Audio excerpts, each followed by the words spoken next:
In life, it's not what we say we do that matters. It's what we do.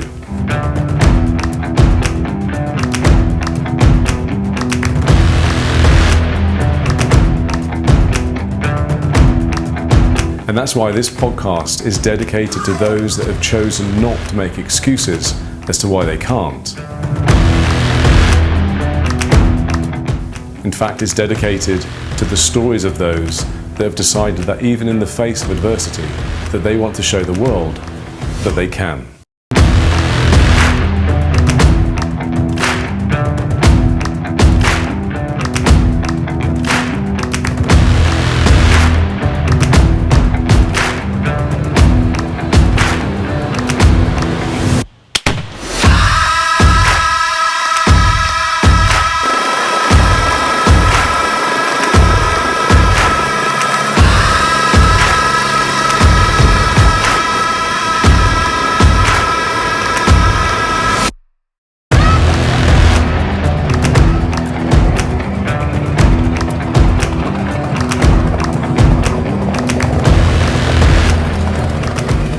Now, not just am I excited to be able to introduce this episode, because this is episode number 1, but I'm also excited to be able to introduce our first guest and my good friend. He's a former Royal Marine Commando, a former member of UKSF, and not just is he the sort of guy that you want in your corner when things go wrong, but he's also a kind-hearted family man who just happens to have led a life that most want to write books about. So this is episode number 1, and this is Tony Hayes.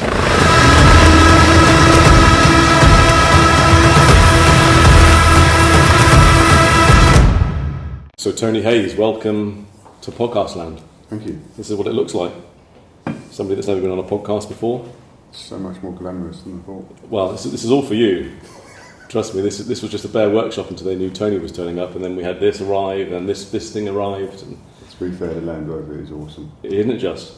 Well, so for reference, this Land Rover is actually for sale, but we'll talk more about that later on in the podcast. But the owner is very proud of this, hand-built from the ground up. It's made to look like an identical copy of the Land Rover on James Bond, just for reference. Wow.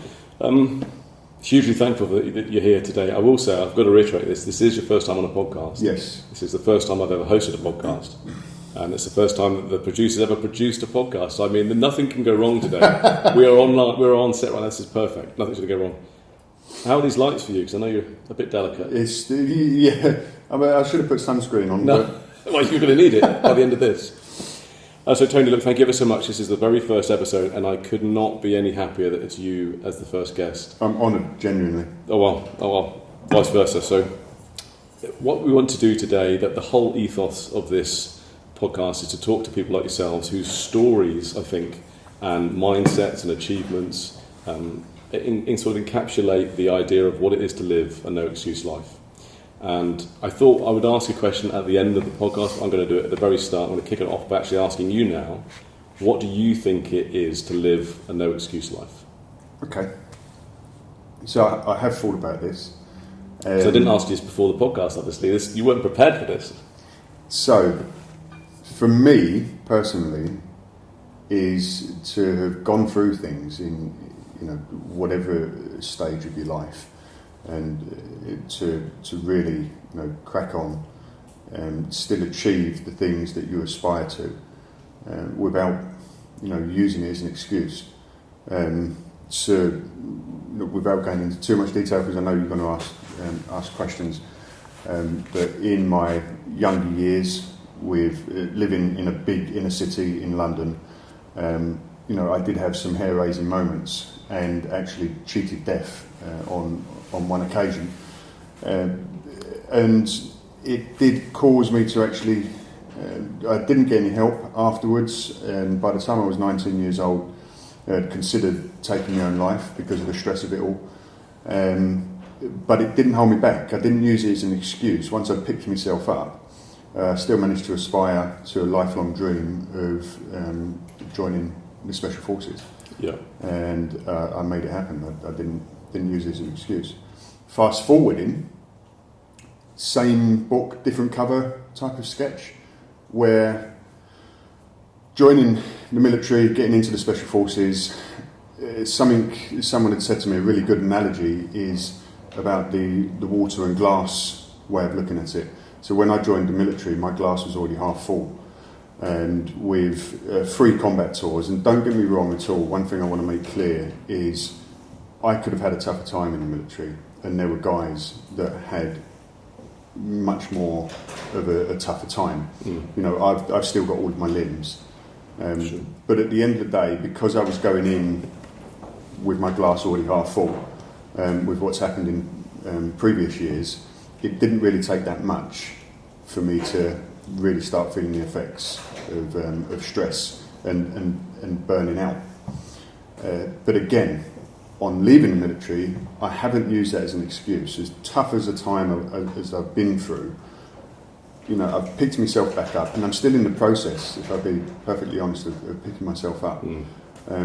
But again, I'm not using things as an excuse, and I'm still forging ahead with another lifelong dream, which is to have a successful business that, you know, can help make a change and make a difference. And that's where I am now. It's really interesting to hear you talk about the fact that this isn't just something that you develop because, you know, we haven't introduced properly yet, but of course you're a former Royal Marine Commando. Yeah. You're a former member of Ukspecialforces. Yeah.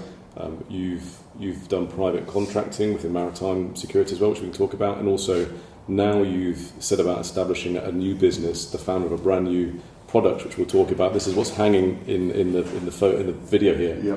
But one thing I don't want to breeze over, because I think it's really interesting and people will have questions about it, is that in the younger Tony, what would that Tony of his early teens, what would he have said to that question? How would he have answered that, what is it to live a no excuse life? Were you sort of carefree? Talk about that if you don't mind, because I think that's a part of the story that maybe you haven't had a chance to talk about, but I think it's so important to everything else we're going to talk about today.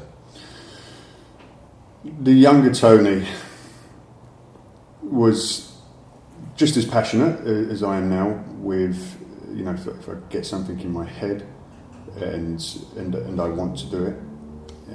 You know, sometimes I can be blinkered, and that can be a bit of a double-edged sword. You know, being focused is one thing, but losing sight of, you know, what's going on elsewhere can be quite dangerous, as well as it can be quite good in some respects. It needs to be handled quite carefully, and that comes with self-awareness. So the younger Tony wasn't that self-aware at the time, so I did get into trouble.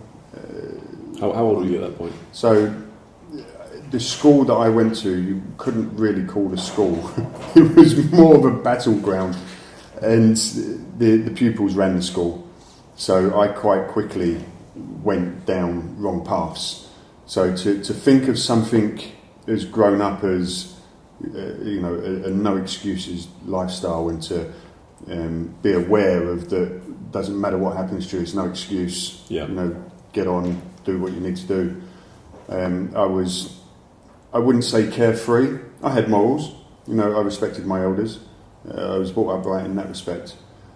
But I still kind of got into the wrong crowd and was getting led down the wrong way. It was very difficult to not do that in, you know, the same as any big inner city would be like for working class. And is that, with hindsight now, you can look back and say that was what happened, but at the time, were you blinkered to what was going on around? You were part of a gang, I imagine, or a group? And I was never part of a gang, so I was never blinkered in such as that I didn't know right from wrong.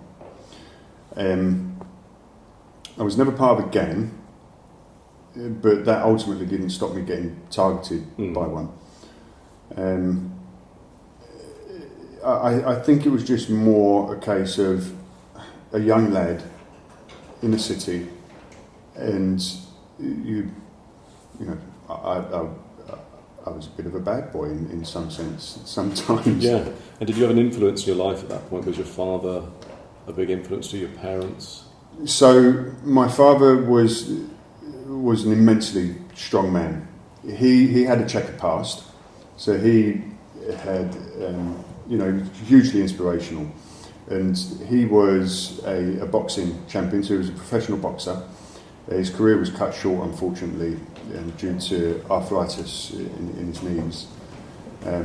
But he got quite high up. He fought 3 times on BBC One at the Royal Albert Hall. Because his career got cut short, it's that typical type of story, really, where he then found himself with quite a lot of time on his hands. Started off working on the doors, again, got into, the wrong circles, and ended up doing 12 years in prison for using a shotgun and shooting someone, essentially. And 12 years is what he spent, so he must have got, Good, about 15 20. Exactly, yeah. And how old were you during that time? I wasn't born, so Right, this was before me. But he was always a bit of a wheeler dealer, if you like. So even though he wasn't really into crime as such when we were born, by then he'd completely changed his life around. He'd met my mum. My mum had whipped him into shape. Like they do. Yeah, like they do. And he had his own building company. So he'd moved away from, anything dodgy that he was doing in the past. But there's still that character that you kind of feed off of. So I don't quite know where I'm going with it, but for me personally, the younger Tony, I would still get up to things. Yeah. I wasn't straight-laced, but that's the life you're in. Was joining the Royal Marines something that you were thinking of at that point? Now, apparently, my first words were military related, whether it be army. From day one, I wanted to be in the military, and that never changed. It's just when I came of age, I was already starting to get into running around the streets, getting into trouble, and being silly with my mates. So the next thing the next thing that happens is, you're 19, 20 years old, thinking, oh my God, if I don't, that time's probably past now. Then you're 24, 25. It's like, even though I can't get it out of my head and wanting to have joined the military and be specifically in the Royal Marines, that window's closing quickly. So, it's looking back on it now, that may have contributed to the motivation of joining the Marines. So I know, because we have spoken before, in fact I can go as far as saying that the hour-long chat that we were going to have in your garden, I do recall lasting almost 5 hours, and that was when I had sunburn. Whilst you guys sat conveniently under the umbrella.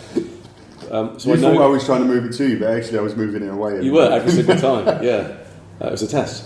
Yeah, I know what you like.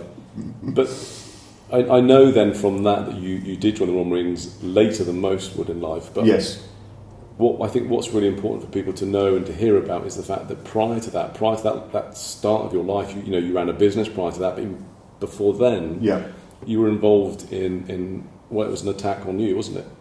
It was, and it's funny how later on in life, when big incidents happen, sometimes you find out things, and it's like pieces of a jigsaw that then come into your head years and years afterwards.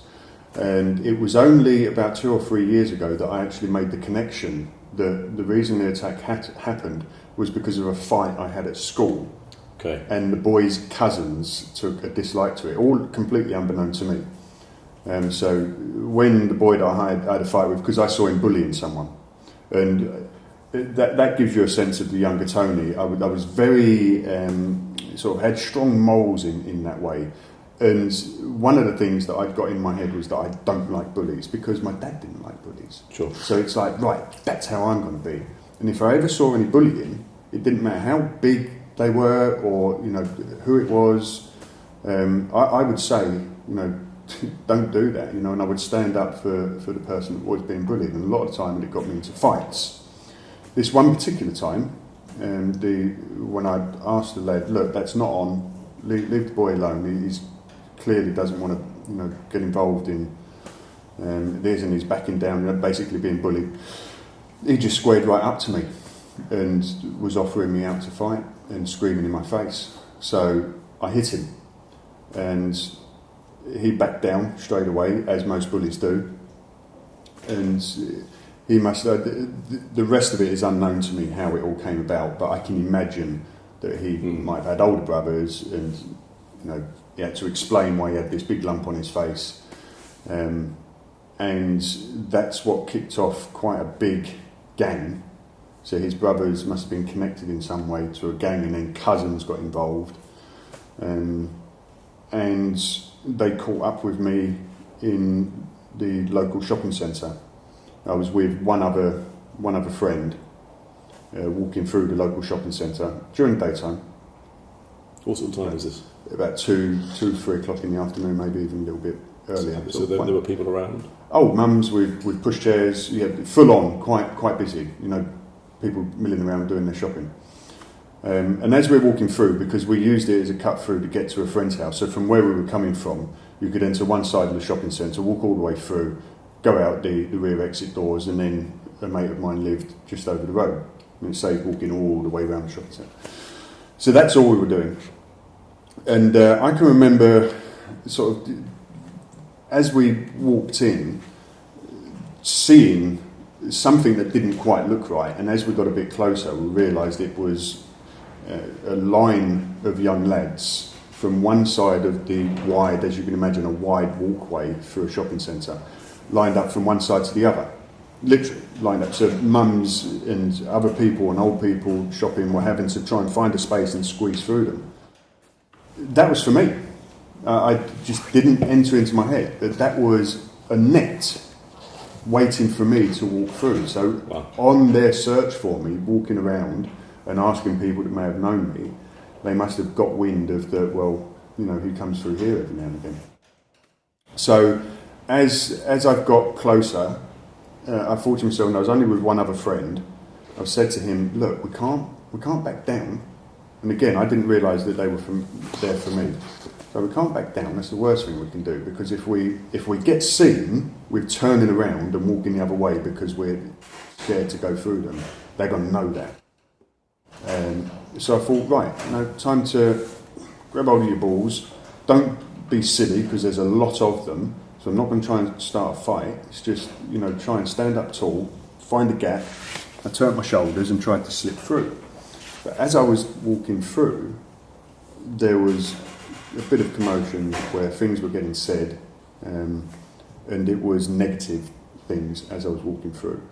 But I thought, I'm not going to stoop down to it and just carried on walking, and I was hoping that was it. As we got a bit further into the shopping centre and I was looking around behind my shoulder, I could just see these heads popping up every now and again in the crowd. So I said to my mate, we're being followed. What do you want to do? Should we get on our toes now? And he was like, no, let's dive into CNA's. I'm showing my age here now. I just might know CNA. Cheers. An old clothing shop. And it was the last shop before the exit doors on the left. And my mate said, let's dive in here and hopefully they won't see us. So I found myself sort of hiding behind some of the clothes rails. The security guard was obviously, what's going on? So we knew we wouldn't have had long in there. And I just left it for as long as possible, hoping that they'd walk past. So we left it as long as we thought was needed. We was like, right, we can't stay in here all day, so let's go for it. And we knew the exit doors were right there. So right, as soon as we get out, as long as we can get out of those exit doors, if they are on us, we just run. But we didn't even get that chance. The second we stepped over the threshold to go back out into the walkway of the shopping centre, was surrounded. Straight away, my mate was pulled away from me so that he wasn't with me, so they separated us straight away, and a big semicircle was created. And my friend was trying to reach in to grab me, to pull me out and say, right, leave him alone. But they'd maced him in the face and pushed him away. So it left me standing there with my back against the wall and semicircled by this gang. And again, my dad's voice kept coming into my head, where if you ever get into trouble, then, try not to have your back against the wall. Mm-hmm. So I thought, shit, that's the first thing gone wrong. But at the same time, I knew that there wasn't anyone behind me, so I didn't mind that. The other thing was to, if you need to, fight as aggressively as you need to be able to make way, to get away as quickly as you can. So that was in my head as well. Also not to back down and try not to show any fear. So that was the first port of call, trying to go through an escalation system, because if that would have worked, then great. So I started off with that first and said, look guys, stood up tall, what's the problem here?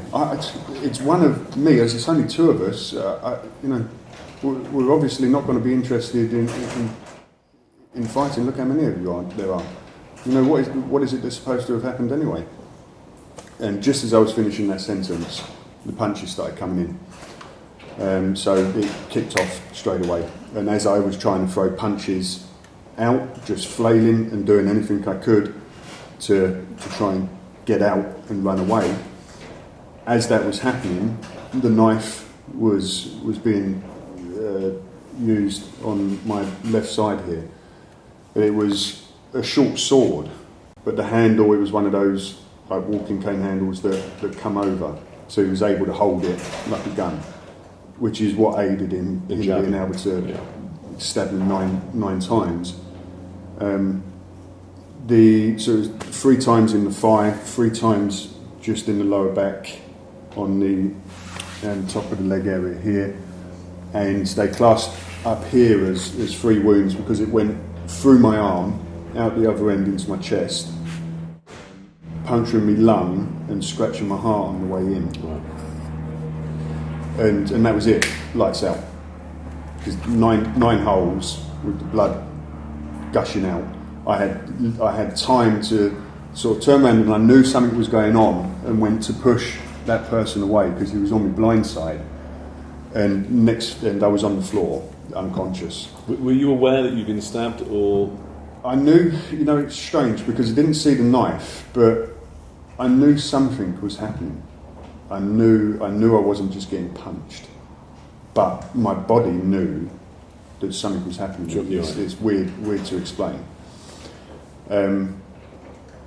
But it just sort of, like I say, it's weird to explain, just kind of in the back of your head. But what you're thinking there and then is, well, he's just trying to fight and punch me on this side. It wasn't until I woke up, so I went unconscious within a matter of seconds because of the flow of blood. So as I hit the deck, they must have all ran off, because when I woke up, it was my friend beside me trying to take my belt off to use as a tourniquet around my leg. Now, because 3 of the wounds were around the back and up here, I only saw the wounds on my thigh.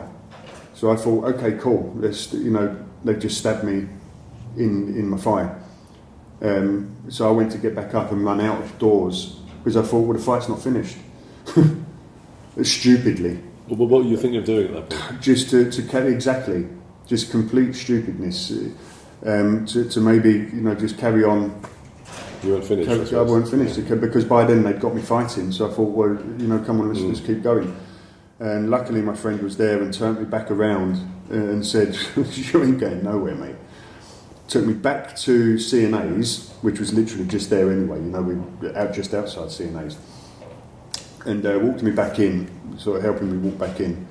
By this time, it was a river of blood. So from where I hit the deck, it was literally, there was a slight little incline where the ground was going up towards the exit doors, and it was flowing down, and it was about 1 metre wide. And as we walked into CNA's, my friend said to the security guard, "My friend's been stabbed, please help." And the first thing the security guard said was, "Get back out of the shop, you're bleeding all over the clothes." Seriously, you're bleeding over the clothes. So he turned me back around, and I sat back down, or he sat me down just out against the wall outside of the shop. And by then it was starting to get difficult to breathe because of the punctured lung, and it was starting to get a bit sort of dizzy head from the loss of blood.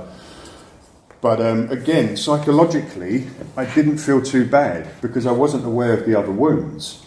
I couldn't, because I had a jacket on, and I wasn't sort of looking down there either, and I wasn't in really any pain. I just thought it was on my leg. And the ambulance came, and there was a policeman on scene actually that came first, and his white top had turned red. When the ambulance came to take over, he was in bits. He was kneeling down. He was actually crying because it was a horrendous sight. Bearing in mind I was 15, 16 years old at that time, and he thought, this lad is not going to make it to hospital.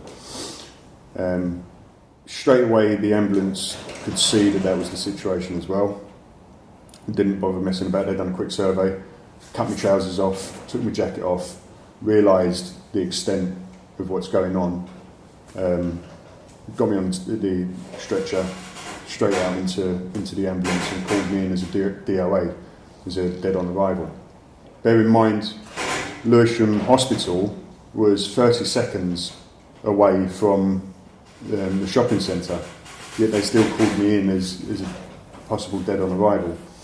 Wow. So yeah, it's it kind of gets a bit emotional as well thinking about it, because the hospital. My mum worked in Lewisham Hospital, so she was a nurse working in casualty at the time, and they had to sort of get a hold of her and pull her to the side and say, sort of, Janet, you're going to have to come off duty because your son's coming in, and he's in a very bad way. So that's sort of an emotional thing to think back on as well. And yeah, I died 3 times on the operating table. Very lucky to survive it. And did your mum come to see you during that time, or did she stay away? She was there. She must have been immensely strong. I could see that obviously she was crying and upset, but she was keeping it together. Because I was still conscious at this time in trauma in the initial area that I got taken into, because they had to do a chest drain. So they had to cut me open. I can remember the guy saying at the time, he's like, we're not going to have time to give you local anaesthetic. We've got to make a little incision and get our finger in just to widen the hole to put the tube in for your chest drain. And I can remember thinking at the time, not actually being worried about what I was hearing, and actually thinking, why are you telling me? Just get on with it. And apparently it's meant to be one of the most painful procedures if you don't have anaesthetic, but I think because I'd lost so much blood at that time, I wasn't really feeling much at all. So all of that was going on. My mum come in, I could see her upset, and my older brother come in as well, and I could tell that he must have been told by my mum that you need to go in and see him, because it's probably the last time you're going to see him. Blimey. Because I could see how he really was not holding it together. He was uncontrollably crying. And basically came in to say goodbye. And that's the last memory I've got of it. Apparently from people that were in the hallway outside, other people that was in the hallway outside, and from my brother and my mum. It was at that point that I started convulsing and I was nearly lifting off of the table. So that was me crashing. And that was me dying at that point. And apparently they just started shouting and screaming. Nurses and doctors started shouting and screaming for everyone to move out of the way. And I just got wheeled off at a massive rate of knots to obviously be resuscitated. I think that was the first time I died, and then died twice more, another 2 times whilst being operated on. I can't even imagine. I mean, if you think about how young you were, what would be interesting to me to hear would be, from that point, when you came out of that, you've obviously survived, what pulled you through those first few months? I mean, how did you recover from that, not just physically, but mentally? Because that's a huge incident to have lived through. Did you just think that you were lucky and that kick-started positivity in life, or did it bring about any form of, was it knocked your confidence? What did you feel? It massively knocked my confidence. I didn't get any help for it, and I don't know why. It's still something that, I haven't asked my mum, to be honest with you.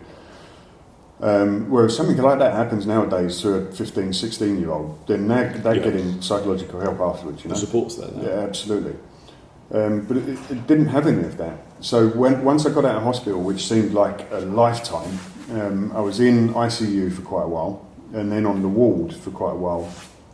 and with waiting for the wounds to heal up sufficiently, and I had to have sort of drains on the wounds as well, and they had to be periodically drained because of the fluid build-up, so on and so forth. So it took quite a while to actually get home, and there was still quite a long period of recovery once I was at home as well, with learning how to sort of walk on the leg again, because the muscle deterioration, something I still suffer from now actually, because you end up compensating.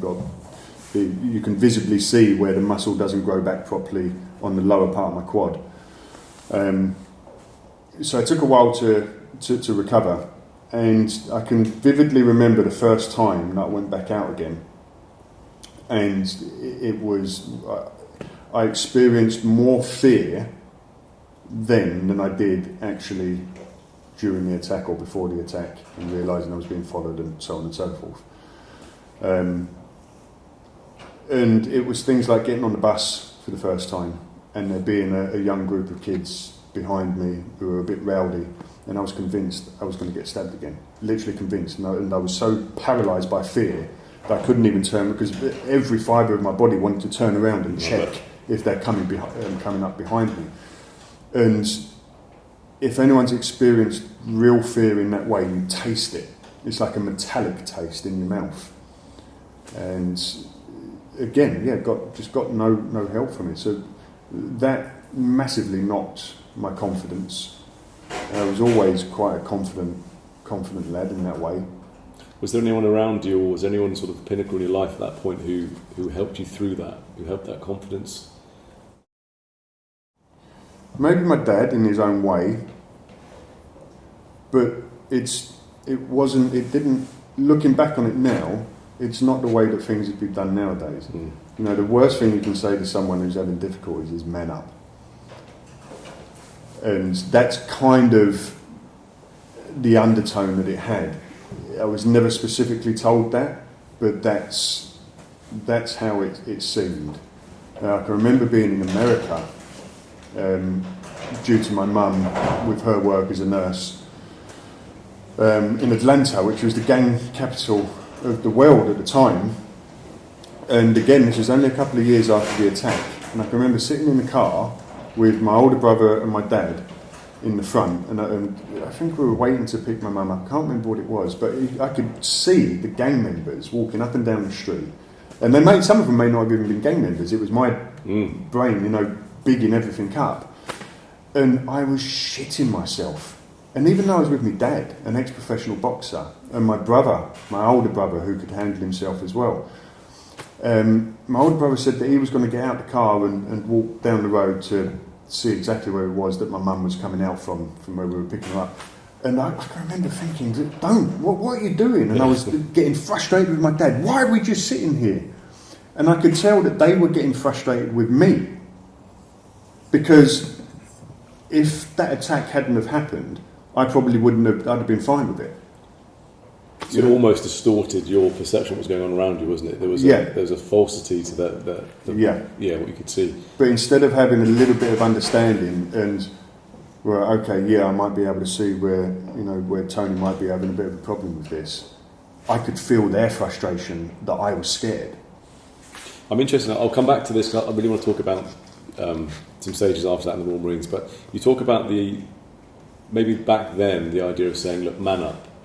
Face these big problems you've just been through. We're not going to give you any sympathy, just man up. Yeah. Just fast forward quickly to your experiences within the military, and even units like the SBS, which we're talking about. Yeah. Is that still prevalent today there, that man up attitude? Because you'd expect from the outside that must be.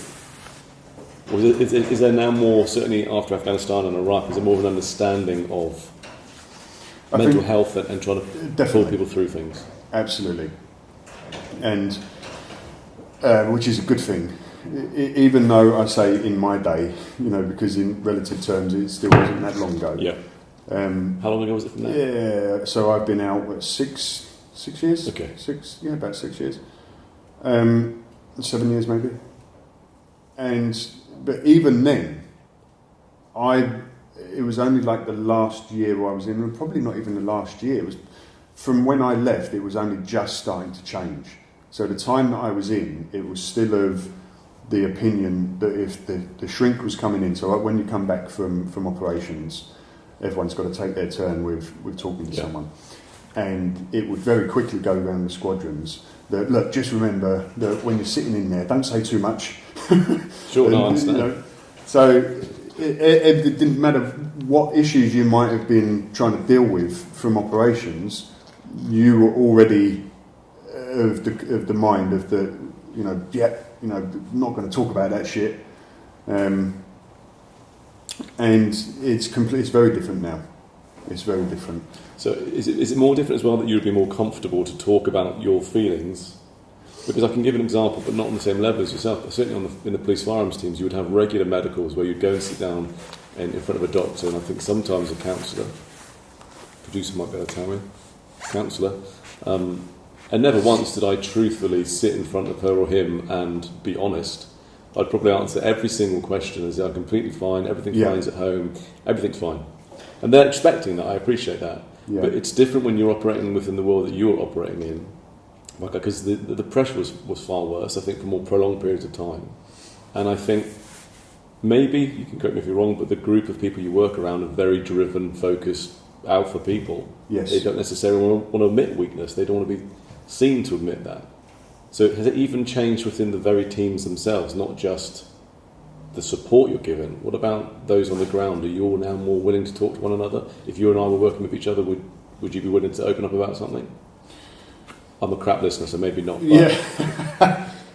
It's difficult for me to answer. There's a few things I can comment on there, but it's difficult for me to fully answer because I'm not in the teams anymore. I'm not in the squadrons. So it's difficult for me to say on sort of how the culture is in that sense now. I should imagine it. What I do know is it's still very much an alpha male type environment. And that type of environment that you would expect that is full of blokes that are just switched on and driven, so it does sort of, make for an environment that would be difficult to talk about emotions in that way, because it's, we've got to be top of the game here. And it's very competitive in that way to be a switched on operator. So it would be very difficult to take time out or to find someone that you could confide in if you were having issues.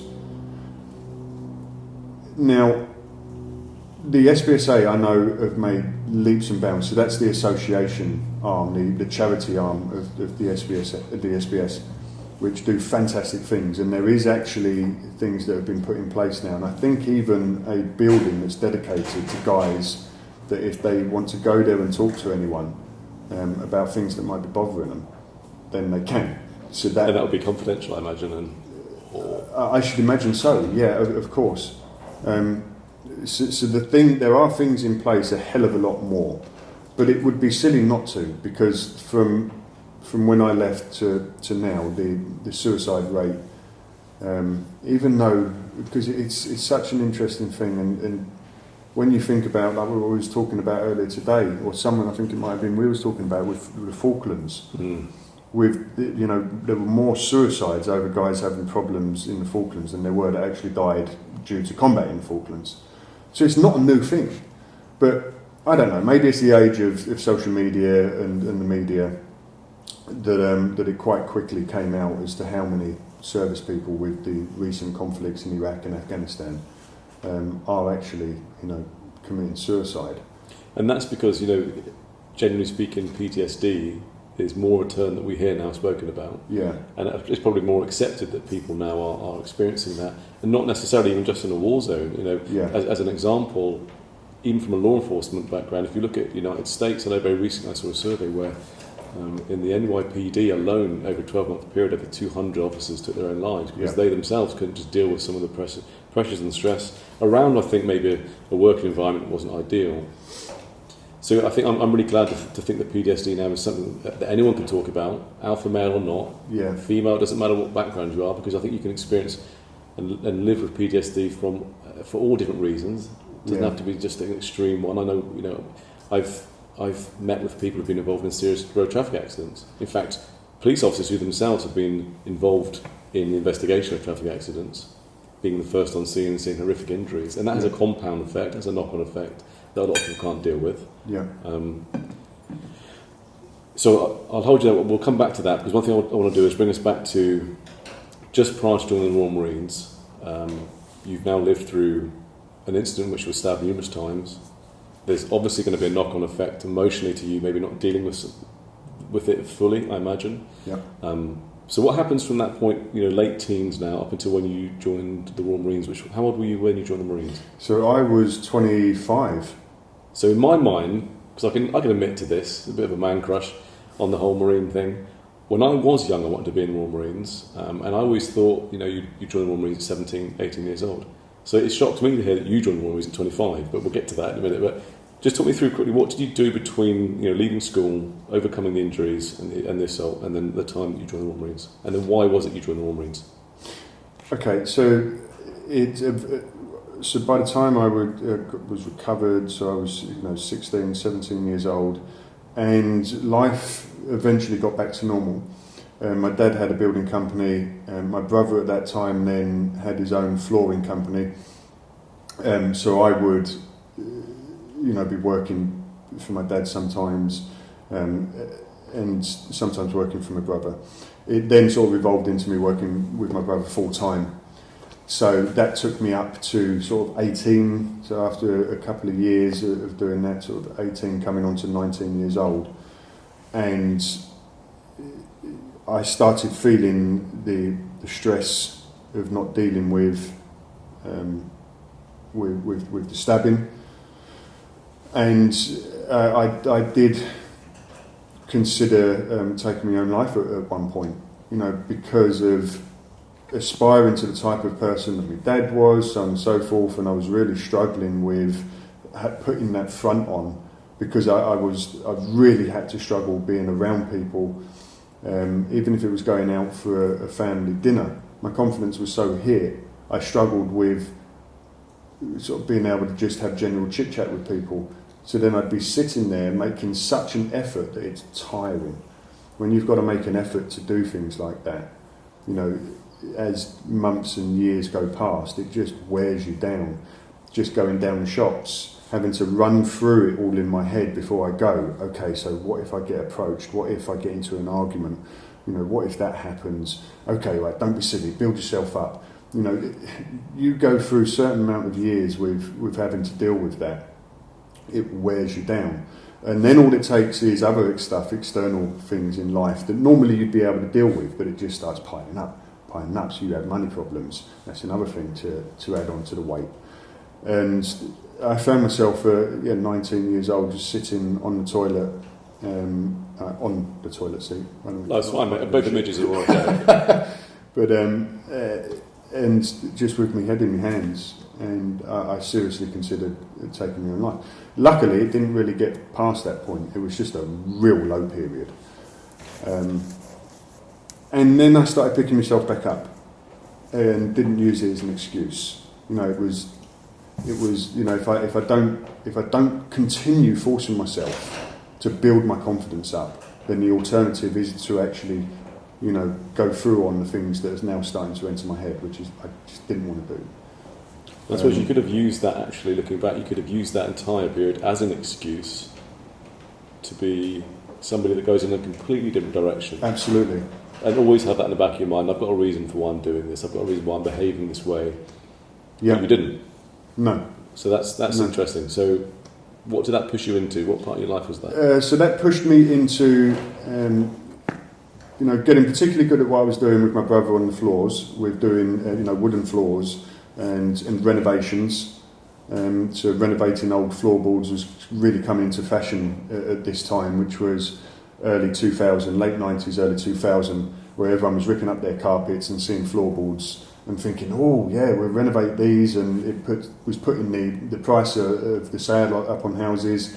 So business was booming, and I got to the stage where I was being left on jobs where my brother would drop a machine off and the tools that I needed. He'd come back at the end of the day and the job was done. And I thought to myself, I can just do this myself.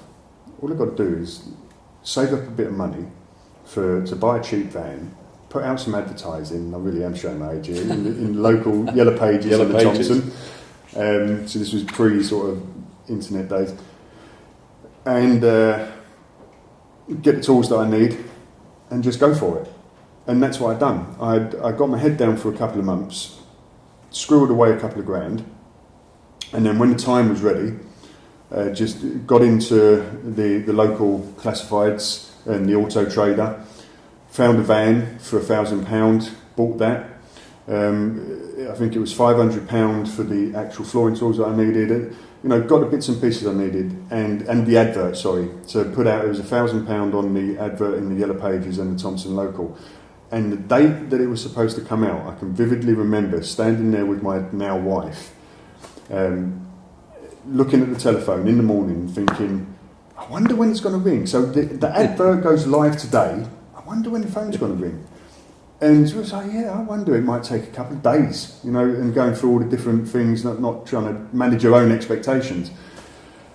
When I made a cup of tea, and during making the cup of tea, the phone rang. And that was the first the first person calling to get me to go round and do the estimate.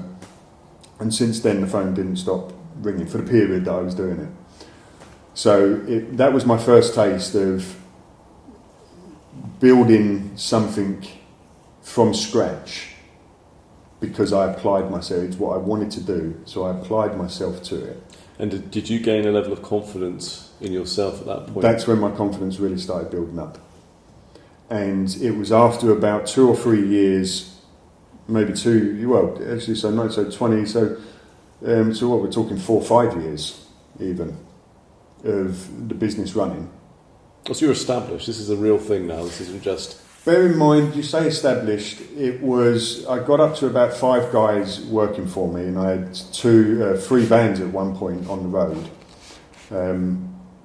But I was still self-employed. It wasn't, I didn't have any bricks and mortar. That was going to be the next stage of getting a shop and actually really becoming an established flooring firm.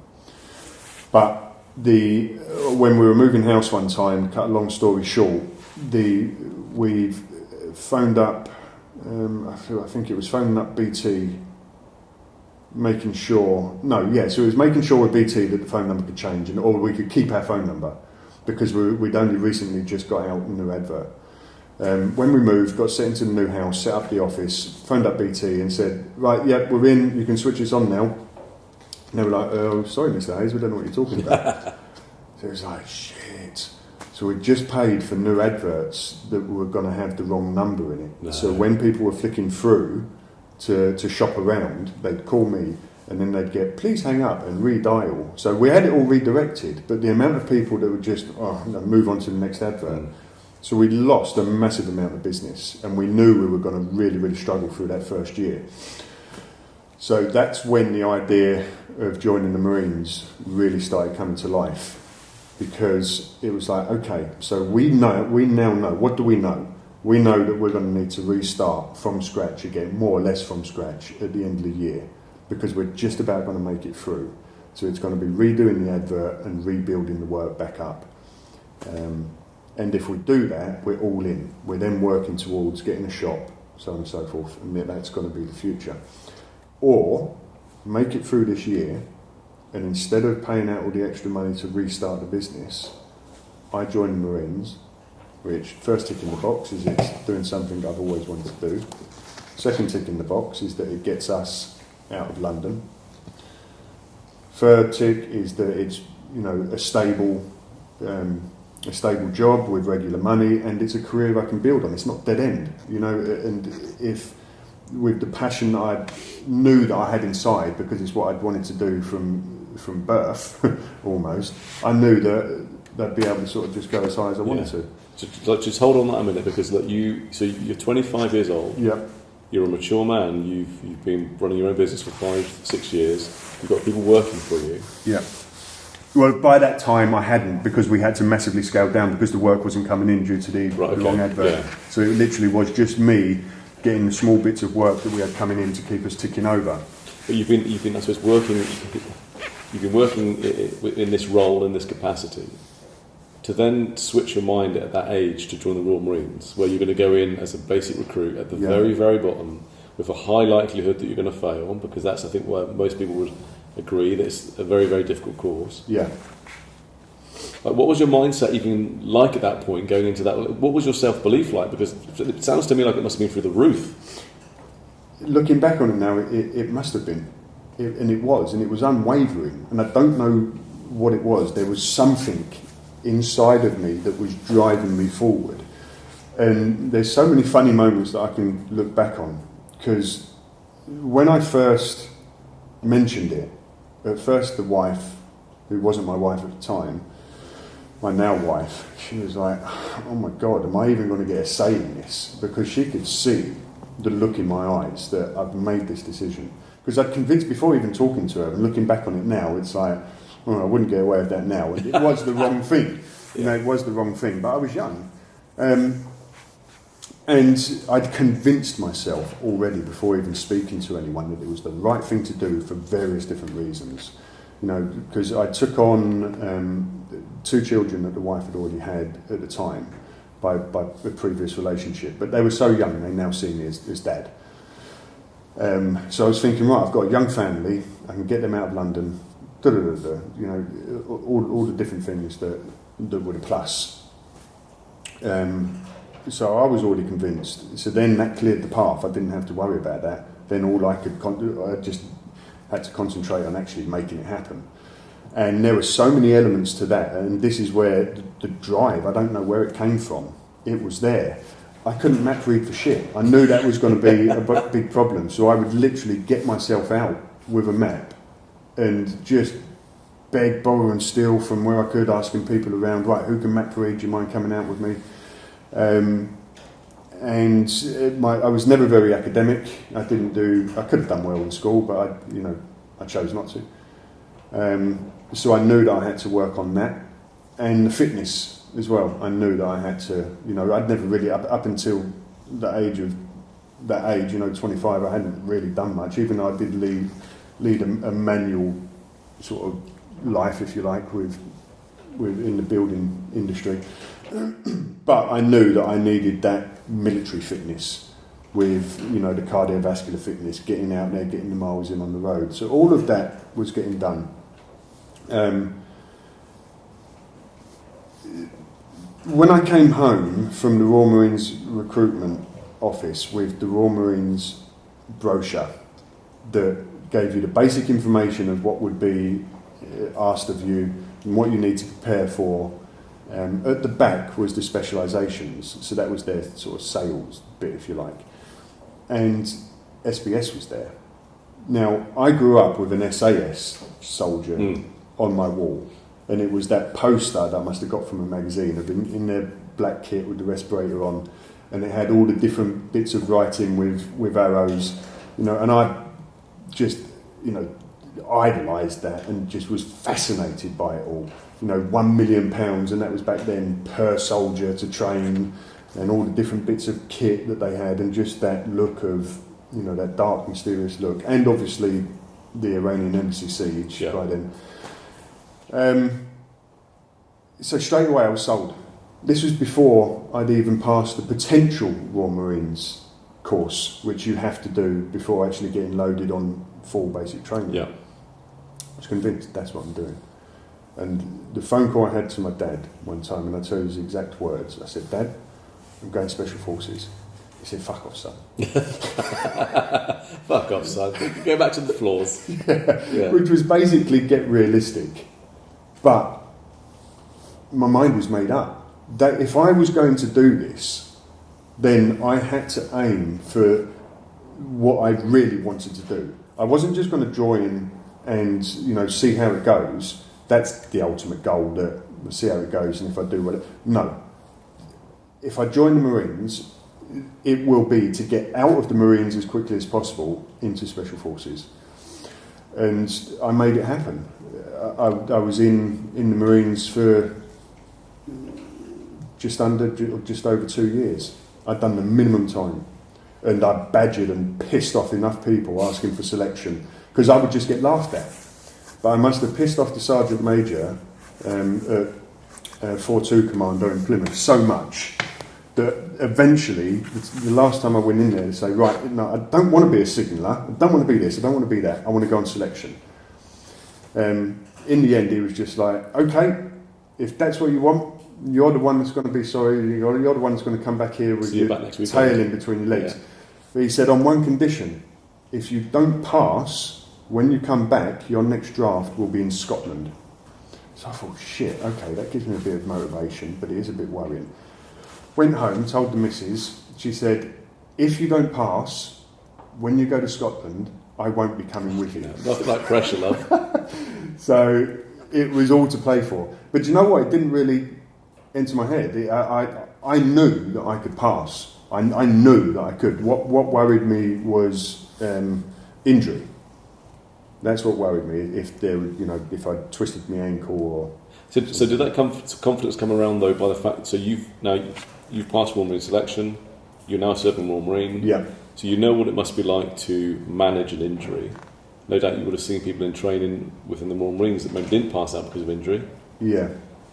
So how going into something like Special Forces selection, did you do anything to prepare yourself physically, which you did differently when you joined the Royal Marines, or was it more of a mental thing by this point? Oh no, it was. I don't. The mental side of things, I don't think really changed, or the approach to how I sort of got myself ready mentally didn't really change.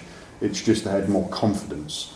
So obviously with passing Royal Marines and becoming a Royal Marines Commando, I knew that the sky was the limit as far as, physical abilities was concerned. So that was the easy part. It was just applying myself. And being at Plymouth at 4-2 Commando was brilliant preparation because it's so hilly.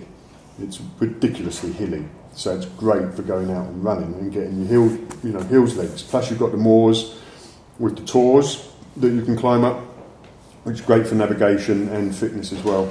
So I'd get weight on my back and just get out on the road, and I was just beasted myself and got myself as fit as I possibly could, but in a smart way, because someone told me some really good advice, and it kind of, at the time, I struggled to get my head around it, and a lot of people can't get their head around it, but it did click, and I thought that makes sense.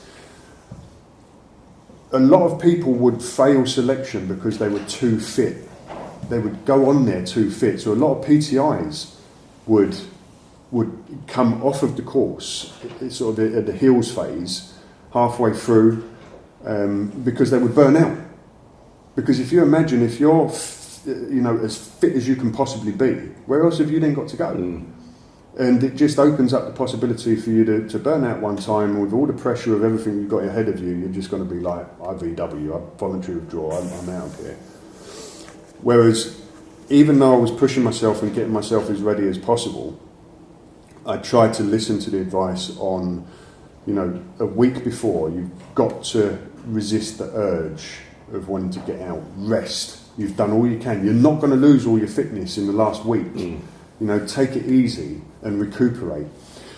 So I started the course fresh, and I can remember, feeling a bit of a peak and feeling really strong just before the end.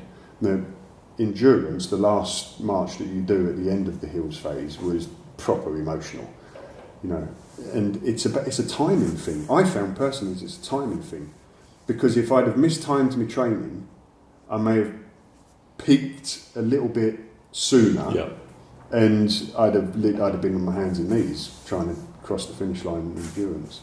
So for those listening and watching, the Royal Marines, your training is just a constant course. Is it 32 weeks, 36 weeks? It's 32 weeks, yeah. I think it might be 34 now. I think they've added a couple of things, but yeah, 32 when I was in. Okay. You then go into a new period of training. This is now for the SBS. How does that look ahead of you? First day of training, you've passed the selection, you're there. How many people were with you? I think the course started off with 150, 200 people, something like that. Talk us through what happens, because I think so many people will be keen and eager to listen to this part of your story, because I think it's so important that people understand. You are just human beings. You achieve amazing things. I know that firsthand. But you start from the beginning like everybody else. So you're there with 150 people. Yeah. What did that look like? What happened? They drop off quite quickly. And you can kind of tell those that because you're going on with such a frame of mind of that you're here for this, you're passing there. No one's getting in your way. You're over in fight mode almost, and you can tell those that aren't really in it.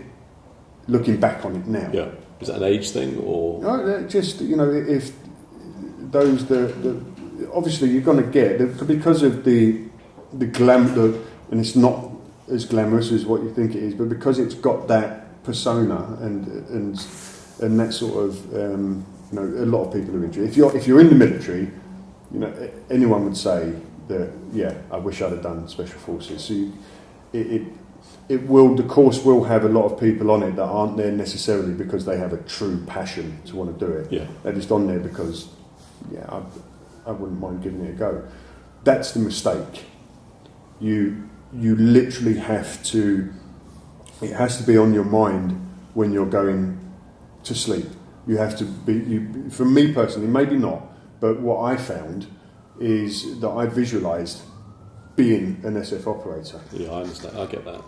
So the drive for it and the motivation and those times where you need to be able to keep yourself going, that massively helps because it's a true want. It's not you're just doing this and see how it goes. It's a true want, and I think that's where the thing is with where some people think that you're superhuman. It's not. It's just because you want it. So if I tried to go for being a brain surgeon, I don't think I'd be. That's if I was a bit more academic, by the way. Sure. Yeah. Yeah. But even then, I don't think I would get through the work, the academic work that you need to do because it's not what I want. But you said almost. Correct me if I'm wrong, but almost joining the Royal Marines became a stepping stone for you.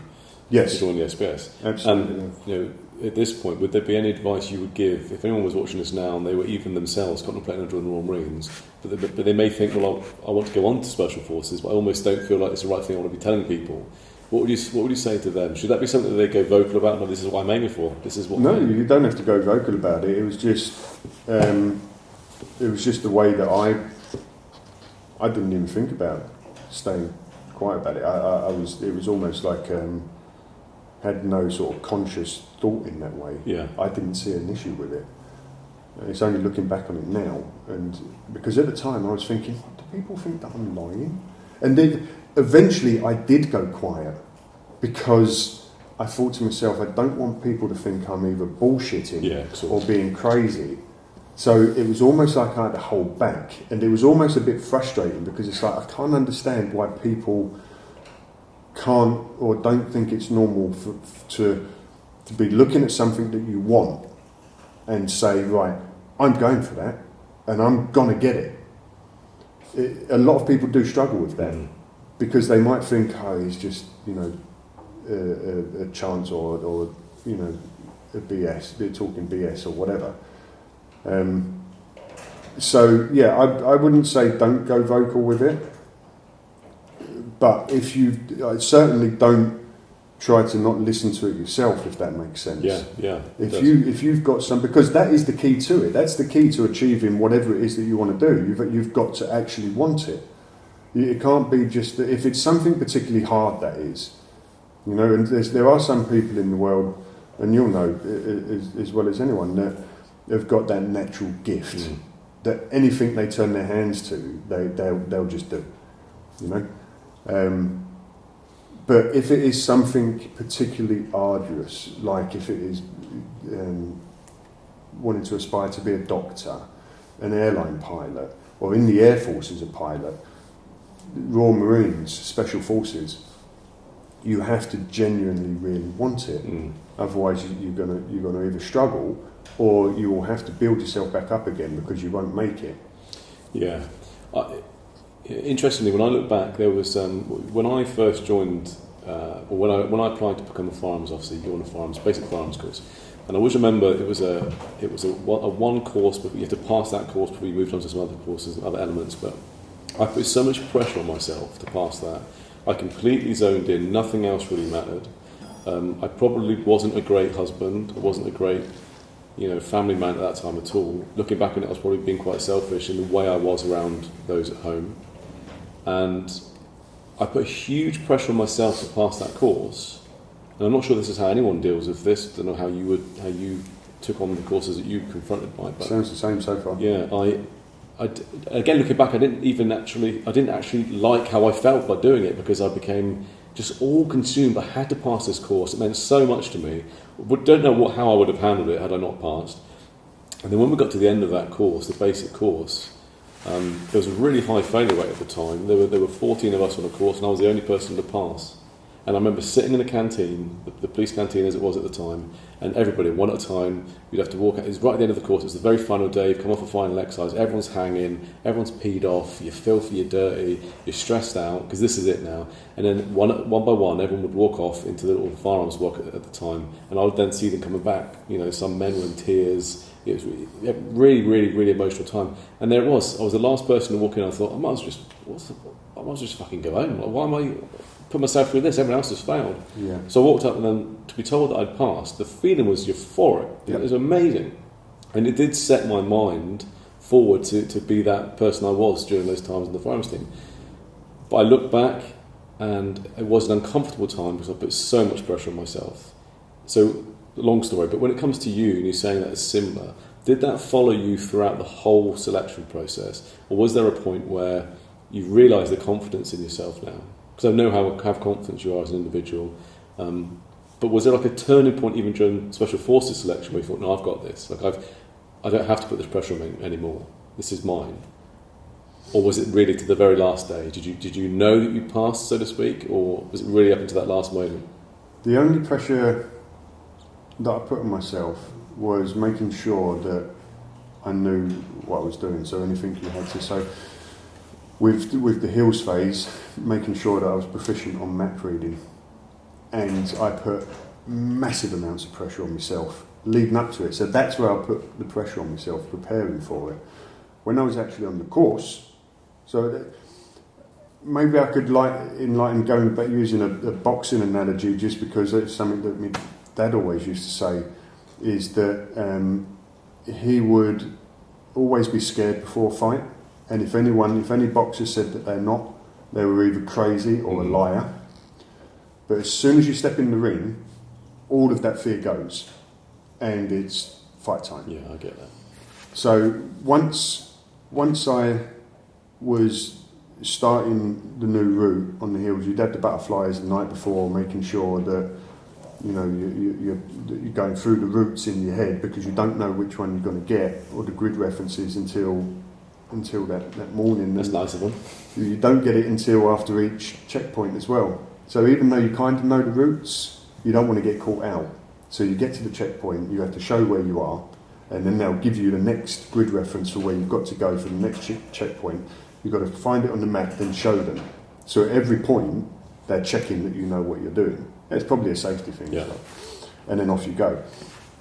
So because I prepared and put a lot of pressure on myself to make sure that I was proficient in whatever was in front of me, I could then just concentrate on performing come the time of when it was actually happening. Because I'd already had a few experiences of failing things in the Marines, failing map reading or navigational exercises, and it's a horrible feeling. So all I had to do was relate that to failing a march on selection and not being able to achieve my dream. I would live, so similar to sort of visualising winning something, visualising being a Special Forces operator to help with that motivation and drive. I visualised failing as well and how that would feel. So I sort of visualised how bad I would feel if I failed. So then that would spur you on even more to prepare as best as you could. Yeah. So yeah, I don't know if I probably answered that in a roundabout way, but I would put a lot of pressure on myself in preparing for what I needed to do, so that when I was actually on the course itself, I was just going all guns blazing to make sure I was doing. I love that maturity of mind you must have had in a way to be able to envisage the failing aspect, because just going back with that story I said in relation to me waiting to hear whether I passed or failed this course, I hadn't got that far. At that point, I think I'd actually accepted the whole time through, I'm likely going to fail this. It's a strange place to be. I didn't have the confidence. Every single day that went past was like a day of survival. Apart from that, it's another day over. Oh, I've got a score on that, I passed that. Yeah. Never once during that whole course did I think, I fucking got this. Never once. So it was a surprise to me then to hear that I'd actually passed. Yeah. But had I failed, I hadn't really prepared myself honestly for that. I don't know how that would have affected me. I had the same questions, because I thought to myself, am I going to have the strength to redo this? Like a lot of guys, it's like their second time, they've failed the first time, they're on there for the second time, and it's 3 strikes and you're out as well. You can't, if you fail the third time on selection, that's it, you're never going to be a Special Forces operator for the rest of your life. So that didn't really bother me, because I thought to myself, bloody hell, I don't even know if I'm going to be able to do it for the second time, let alone third time. But that was always a question that I was asking myself throughout the whole process over the years, is would I have as strong as much confidence I've got in my mental strength with being able to do this, because I know I really want to. If I fail, for whatever reason, if I come off from injury or whatever else, or cock up somehow, would I have the strength, the mental strength, to be able to do it again? So in a way, that was kind of helped with a bit of pressure to make sure. Well, if you can't answer that, then just make sure you pass first time. Then. Yeah, stop thinking about it, just pass. Stop thinking about it, pass. But I do know what you're talking about in regards to having wobbles and thinking, have I got this? Yeah. And don't get me wrong, I had a few wobbles. The first wobble was when on the hills phase, when the clag came in, one of the last marches before the final march. And it was literally pea soup. You could not see your hand in front of your face. And it took me forever to find the first checkpoint. And I was lost at some point, or navigationally challenged, if you like. And I knew that I'd wasted a load of time. Eventually found it. And I was then in catch-up mode, and it was horrendous. And all these things go through your head, because it's like, this is the worst thing I would needed to happen, because I'm using all my energy that I want to save for the final exercise or the final march, and now I'm having to use it to catch up this time. Anyway, that was the first sort of wobble, because as I was walking around what seemed like in circles, not being able to see the map in front of my face, I thought, this is it, I'm not passing this march, and that's me freaking binned. Didn't happen. The second wobble was in the trees, in the jungle, so the second phase of selection. And I think it's safe to say I got lost. It's safe to say. So it was just 2 of us, and if you turn around for a second, the person in front of you, if they walk off, within a split second they've disappeared. And I think I turned around to check our back blast, and when I turned back, he was gone. So I thought, right, don't panic. Don't just go wandering off, just wait here for a second. And I thought, if he's going to know that I'm not with him, so surely he's either going to come back, or I'm going to see him going, psst, come here. I didn't. I'm like, oh, fucking hell, this is like the worst scenario ever. I thought, I've just got to go for it. By this time, I'm kind of disorientated. Which way did he go off? And I found myself walking around the jungle on my own. And there's a pressure right now that if you don't find your way through, what is that it? Yeah, if they'd have had to have sent out a search team, it's unlikely I'd have carried on. No. Just for the fact you could have lived down the ribbon. Exactly. Yeah, I think they'd have come to the conclusion, well, you might not be the person that we want. Yeah. Because the hills phase is, you can map read, okay, good, you're strong, okay, good. It doesn't mean that you've got common sense or that you've got the ability to, really sort of learn and be the person that we need you to be. that starts creeping in once you're in the jungle. Yeah. So once then we eventually met back up again, and found out, and he was slightly lost as well, to be honest with you. So it's thank God. It wasn't just me. So when we met back up with each other, he was like, "Where did you go?" And I'm like, "Mate, don't fucking start that. Where did you go?" So we eventually bumped into a DS who was it was still on that borderline of we weren't actually being looked for, but we were a little bit late for the checkpoint. And he's like, "Where the fuck are you two been?" And I owned up straight away, because I sort of knelt down and said, "Staff, I should have stood where I was or stayed where I was, but I might have gone off in the wrong direction."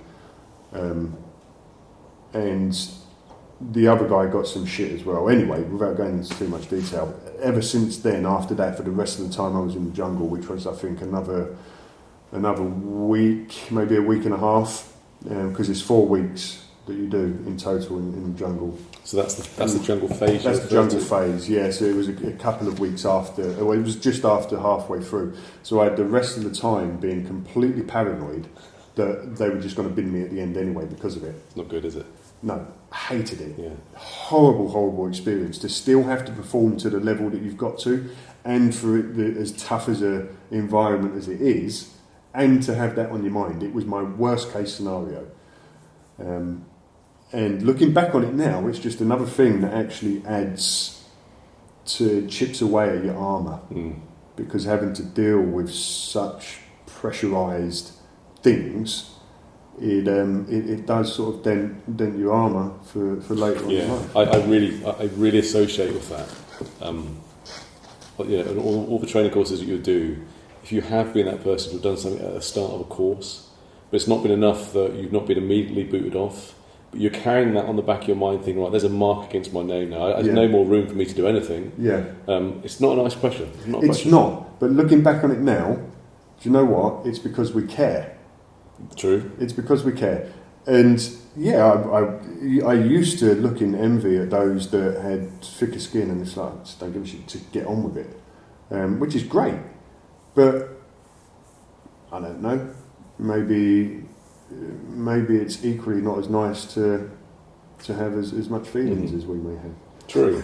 You look like a cuddly sort of guy. You're going more soft now. Like I said earlier, they don't want to hear any of this. I'm a cuddly bald bear.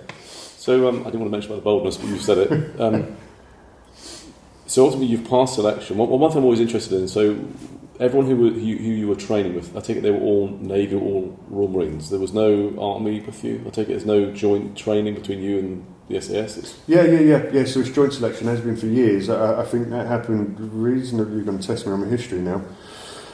Back in sort of 1940s, 1950s, there was a definite divide. You had Hereford and you had the SBS, SAS and SBS. Whereas I can't remember the date that joint selection came about, but it's been going for quite a few years. Maybe, so when was the Iranian MBCC? Wow, 80s, 82, 83. I think it was 1982, 1983. We both looked towards there. I was hoping he'd get on Google. Yeah. And it must have been around about that time, or just afterwards. But basically, equal amounts of, or not equal amounts, but there or thereabouts of Hereford applicants for the SAS will be on selection, just joint selection. So, if there's 150 of you, then roughly half would be SB. Right. A lot of the time, it might be unequal depending on how many candidates apply that year. But it's joint selection. And on my selection, it was roughly equal amounts that passed. I can't remember how many. It was quite a big selection. We had a really strong course. So if it was 20 of us that passed, it was roughly 10 that were going to Hereford, and 10 of us were SB. And that was a big course. It was a big course. Would that be a normal expected pass rate in the answer? No, I think that was higher. Right. Yeah, that was higher. We had a really strong course. And where would you put yourself in that course? Because there might be people watching right now that would... What, as in... Where would you place essential? yourself, do you think, in those who passed, as to the strength of a candidate, as the strength of a... I smashed it. As far as selection was concerned, undoubtedly, I smashed it, and I had that mentality. And how interesting is that to hear, though, from somebody that you get through a course like that, and most would say that's just a matter of complete survival. I survived it. I just got to the end of it. Thank fuck I've passed. Tony Hayes smashed it. Yeah, because I wanted it, and it's almost like I prepared for it my whole life. And I think that helps you a lot. Now, don't get me wrong, because of what it was slightly different for me moving on, and a lot of the guys that pass selection are extremely switched on, and they are the top echelon of human beings. It's the new guy. I can remember being in the squadrons after a couple of years, and new guys coming in, and younger guys, younger generation, but they're just sparking, they're switched on, and you've got to struggle to keep up with them. So as much as I smashed selection, and again I had my wobbles, as I've already spoke about, but the jungle, other than that bit of a tough time at the end, I quite enjoyed it, because again it was you've prepared, so you know what you're doing. You've got to show the drills and skills and have your admin squared away. I never had an issue with my admin, so that's probably why I didn't struggle too much. But I enjoyed it because I was physically ready for it, and the heat didn't really trouble me as much as it can with some people. Yeah. But I struggled a lot with the academic side of things. So I had to work a lot harder than others might have had to with retaining information and learning the new skills. So for FAC training, for instance, one of the specialisations in the squadron being a forward air controller, where you've got to talk to the jets and bring the bombs in. Not particularly hard course, but you've got to apply yourself. There's a lot to know. You're speaking to jets, and fighter pilots are, they're switched on cookies as well. And you have to really live up to their expectations when you're talking to them. You've got to be completely on the ball with what you're talking about, and obviously the being accurate as to where you're saying for these bombs to drop. Yeah, just a little bit. Exactly. Other guys, and on my course in particular, they didn't really have an issue with that because they may have done university before the military. Their brain might have been trained a bit better in that way, with learning new stuff a bit easier because they were already used to studying in sort of past years. Whereas I didn't have any of that. Not using it as an excuse, because I still obviously forged ahead and cracked on and still produced the goods at the end. But it was a lot harder for me compared to some people. I really had to struggle. Yeah. And that put loads of dents in the armour as well, because that wore me out. Having to struggle a bit more than most other people were to keep up with the uber switched on cookies, dented the armour quite a bit, and it does wear you out. But ultimately you pass. How long is the course at that stage when you've passed selection? It's 4 phases? Yeah, so you've got the hills phase. You then, if you pass that, you go on to the jungle phase. I'll be useless. I effing hate spiders. Like, I absolutely. My wife has to remove spiders, so I would have failed. Spiders are fine. It's the bloody snakes that you can forget that as well. I would have happily done that. Just bypass jungle. Yeah. Yeah. Just they've allowed that. Just being onlooker. But once you've passed that, it's then escape and evasion. And if you pass escape and evasion, then which you then have resistance to interrogation to at the end of that. Yeah. And if you pass that, because that rolls into one, so you go straight from escape and evasion into resistance to interrogation. If you pass that, that's just the beginning. You've just passed. You then do continuation training, which is, even though you're badged and you've made it, you've then got to get yourself ready for the squadrons. So whether you're going Hereford or Poole, You've then got to do, whether it be dive course, you've got to do all your jumps, your parachuting courses, your close quarter battle courses, your CQB stuff. So that's where you're in the killing houses up in Hereford with all your black kit on. Learning all of those basics, so that you've got the basics of everything really. Then you go into the squadrons. So there's all these different areas of where you're just beginning. So even getting loaded on to selection and passing the briefing course before selection, once you've passed that, it's just the beginning. You've got to start selection. Get past selection. Once you've passed selection, it's just beginning again, because now you've got to go through continuation training. You can still fuck up. Once you've done that and you walk into the squadrons for the first time, it's only just starting again then, because you're fully aware of and it's almost like not be careful what you wish for, but for me personally, one of the lures and the wants for going Special Forces and getting out of the Marines as quickly as possible is because you're treated more as a grown-up and you're given more than enough rope to hang yourself. So because you're treated as a grown-up, you're expected to know what you're doing, within reason, obviously. But you're expected not to in the jungle. But exactly. But and that in itself, as much as I liked that, it comes with its own pressures, because then you've really got to make sure you know what you're doing. I imagine constantly. And just standing by guys that the majority of them are just naturally good at that. Naturally good at being able to be good at things very quickly. How did you find the diving element during the training, and certainly diving in just pitch black water? For me, the diving side of it, I was a non-diver for a lot of the time. The obvious is because most of it was in Afghanistan. So I'd done the 3 combat tours out in Afghan. So I didn't really miss much, because my period in the squadrons was in the heyday of when Afghan was royally kicking off.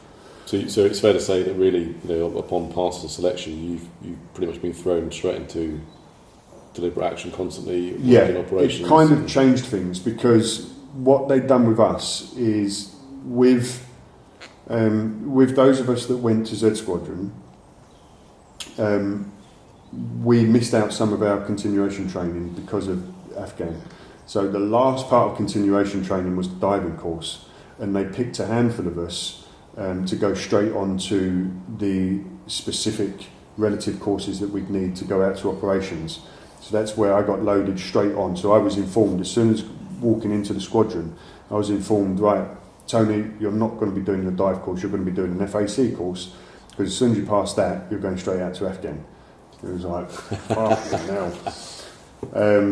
And when I come back, it was straight into that rotation. So if you don't do your dive course straight away, it can sometimes then be years afterwards that you don't get to do it, because something else will always come up.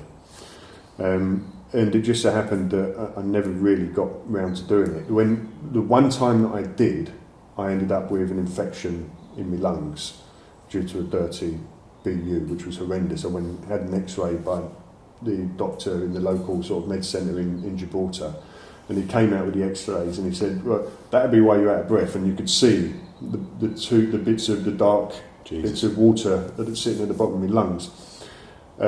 So I had to come back, and it's like, bloody hell, this is never going to happen. So just thinking about the fact that you've passed selection now, you're in the mix of it with seasoned operators.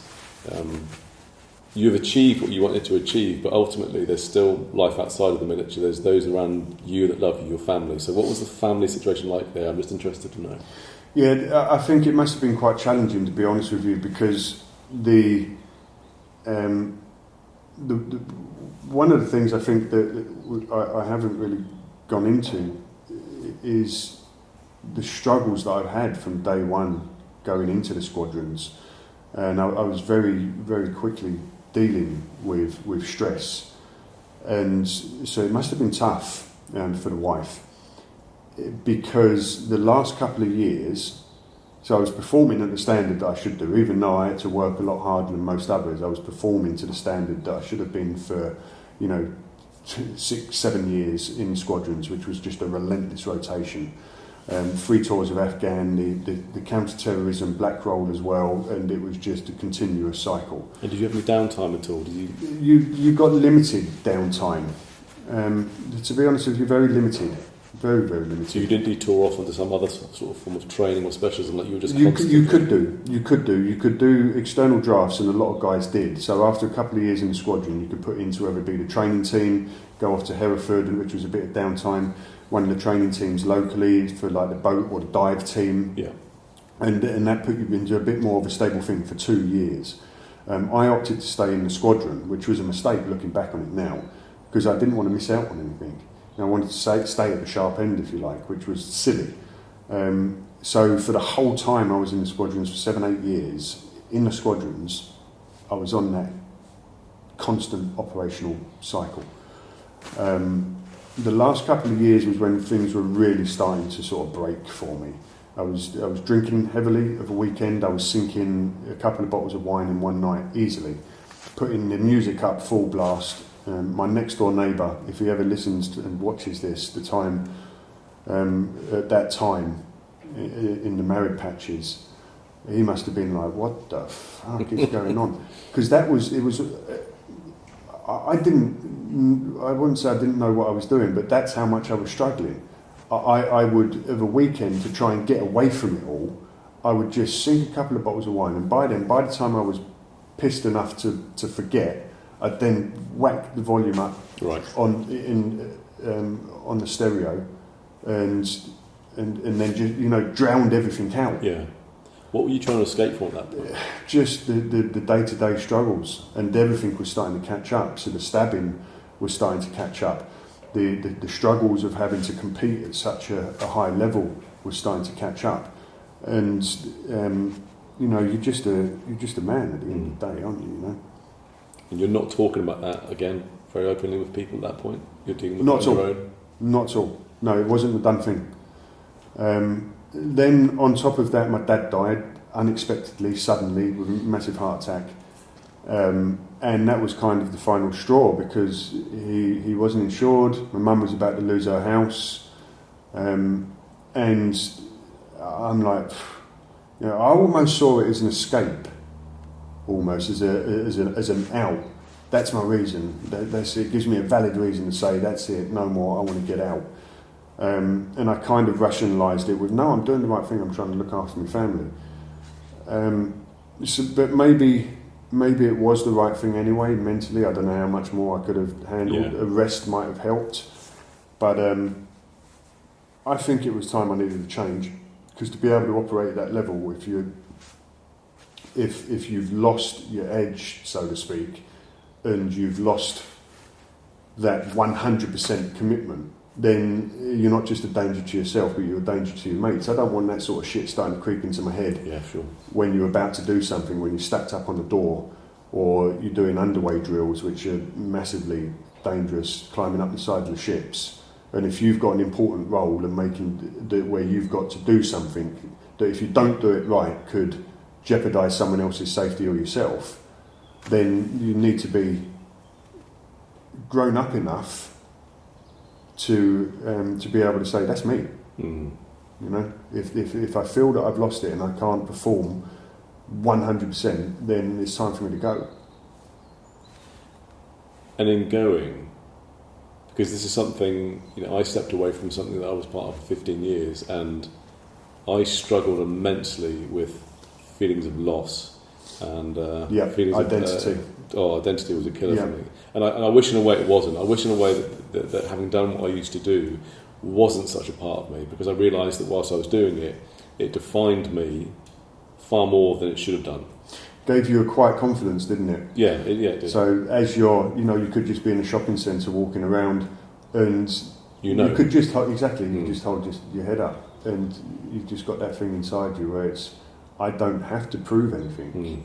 Like you said, I know. And it can help in situations where someone might piss you off, and it's like, you know what, I'm not even going to bother with you. No, I get that. You know, so all these little things, and that might sound silly and trivial, but actually, it becomes part of your life, and the way that you live your life, it becomes part of your identity, and it's a big thing. It's something I didn't even think about, and something that could possibly be really good to be a part of talking to people before they leave. I don't know if they do. They certainly didn't in my time. But it's a massive thing, and it took me years. It's only in recent times now that I've realised it's a thing, and it is something I actually struggled with. That loss of identity, it does. It's a real thing. It does affect you. And I think looking back as well, the knock-on effect for me was I stepped away from the police at a time where I didn't have a great deal of savings. I didn't have a big escape strategy, if that makes sense. So I had to sort of put my feet on the floor and just start walking. I needed to start bringing an income in. That's how it was at the time. Yeah. And I had to balance the feelings of loss, and it's like a feeling of depression. There was depression there, without a doubt. Yeah. But you wouldn't have known that face to face talking to me. You wouldn't have known that. Clown face goes on completely. Yeah. That work face is back up again. Yeah. But behind the scenes, my life was all over the place. Yeah. Again, I wasn't a great husband then. I wasn't a great father. I was just only doing the minimal because I didn't even know where I was in life.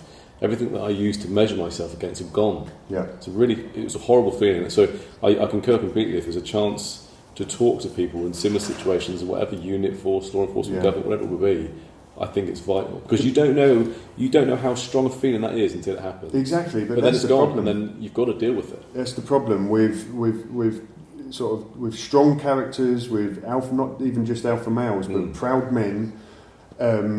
It's got to come to a stage where you really are struggling. And if you go back and say to someone, like if the guys in the squadrons or guys in the police units, so on and so forth, and you go back and say, look, it's a mistake to not talk early on.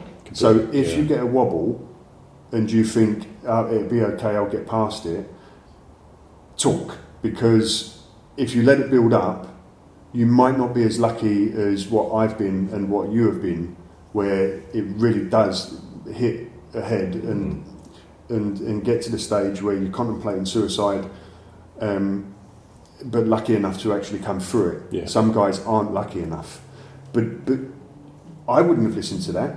At the time. So it almost is that sad reality of that most guys are going to have to wait until they're in a situation where they hit rock bottom to find out if they're going to be that person or not, to actually go through with any silly thoughts. So it's quite easy to implore people and to say, look, talk, please talk. And a lot of people would listen to that, and I should imagine it would help people in the first instance. It still needs to be said, don't get me wrong, because unless it was said so much, I wouldn't have eventually talked. But it did take for me to be in an extremely dark place for me to eventually pick the phone up. Yeah. But it absolutely saved my life.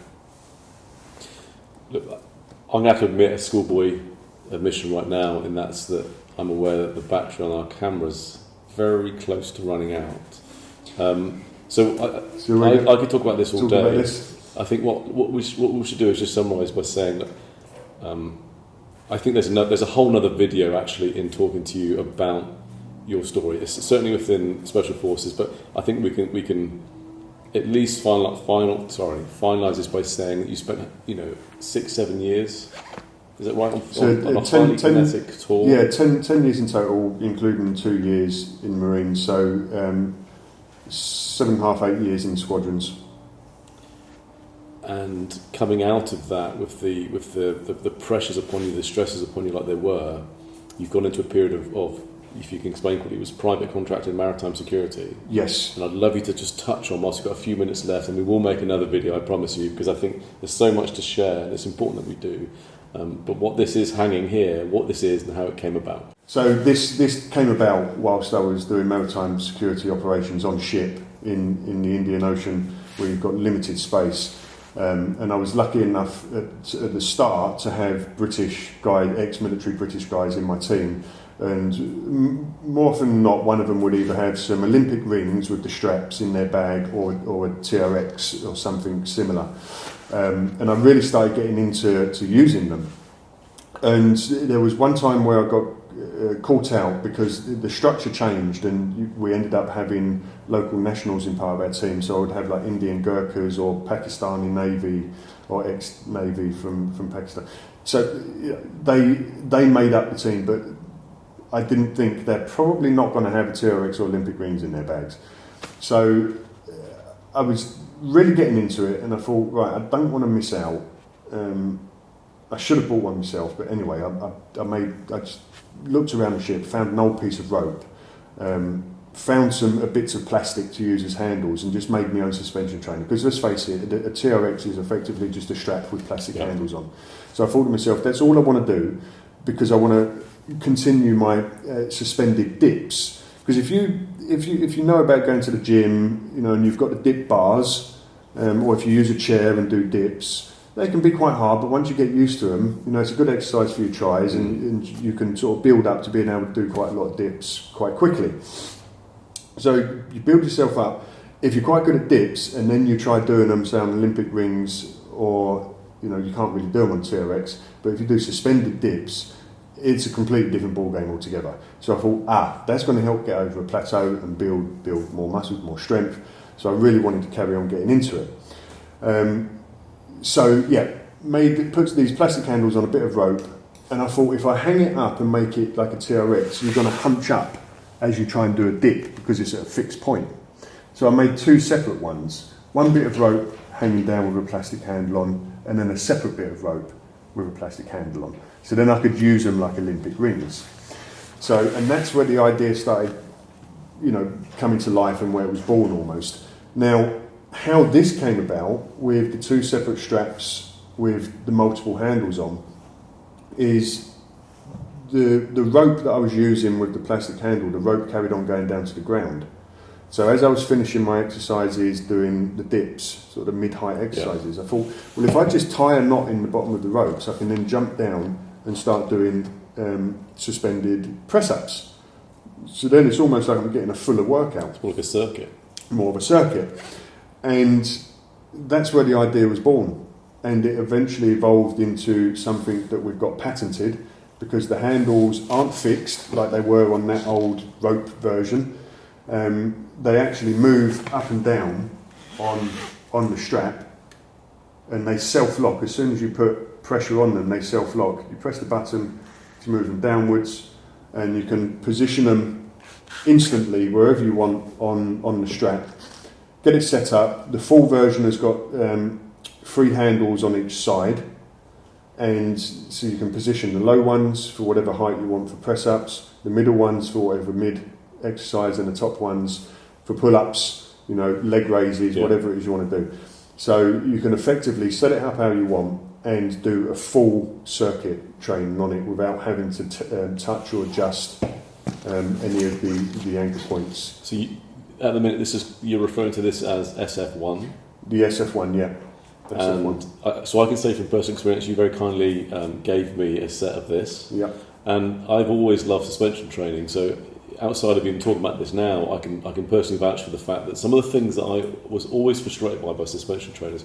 One is that stereotypically a TRX will have a singular anchor point. Yeah. And I didn't like that, because if you are trying to do, say, for example, a press up, you've got the straps rubbing across your body. Yeah. It's not representing the width of your body. It would change depending on everybody. So that's the first thing I've always liked. Was years ago, I used to use a suspension trainer. I think we said Body for Life or something similar, long gone.